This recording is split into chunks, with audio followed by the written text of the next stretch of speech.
Nature versus the nature, nature versus the nature, ये दोनों का मीनिंग क्या होता है और हम किन जगह पर नेचर और द नेचर को यूज करेंगे।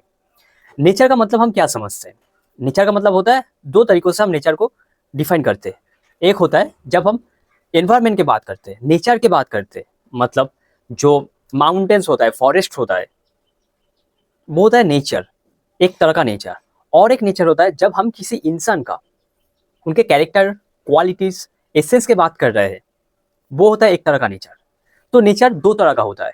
एक होता है जो हम एनवायरनमेंट की बात करते हैं, जैसे माउंटेन्स, जैसे होता है फॉरेस्ट, ये होता है। और एक होता है कैरेक्टर रिलेटेड, इंसान रिलेटेड। ये दो नेचर होता है। अब आता है नेचर और द नेचर। देखिए, द नेचर हम तब नहीं यूज करेंगे जब हम एनवायरनमेंट की बात करते हैं, मतलब जो हम प्रकृति का बात करते हैं, जैसे माउंटेन हो गया, जैसे फॉरेस्ट हो गया, तब हम दा का यूज नहीं यूज करेंगे। अब क्वेश्चन आता है कि हम कब दा का यूज करेंगे। मैं कुछ एग्जांपल देता हूँ। इन जगह पर आप दा का यूज नहीं करेंगे, द नेचर ऐसे यूज नहीं करेंगे। द नेचर इज ब्यूटीफुल, ये सही है या गलत है? ये गलत है। नेचर इज ब्यूटीफुल, क्योंकि यहाँ पर नेचर की बात कर रहे हैं हम, जो एनवायरमेंट होता है, माउंटेन्स, क्लाइम माउंटेन्स, फॉरेस्ट, ये बात कर रहे हैं। आई लव द नेचर, ये सही है या गलत है? ये भी गलत है, ये भी गलत है। I love the nature, I love nature, not I love the nature. क्योंकि द हम यूज नहीं करेंगे जब हम कह रहे हैं कि फॉरेस्ट की बात कर रहे हैं, जब हम माउंटेन की बात कर रहे हैं, तो यहाँ पर हम यूज नहीं करेंगे द का। अब आता है कि द को हम कब यूज करेंगे? The nature.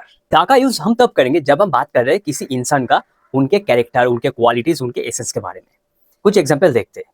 The nature of related example, the nature of the problem, the nature of the problem, the nature of the problem, मतलब यहाँ पर हम कह रहे हैं कि इंसान का नेचर ऑफ प्रॉब्लम।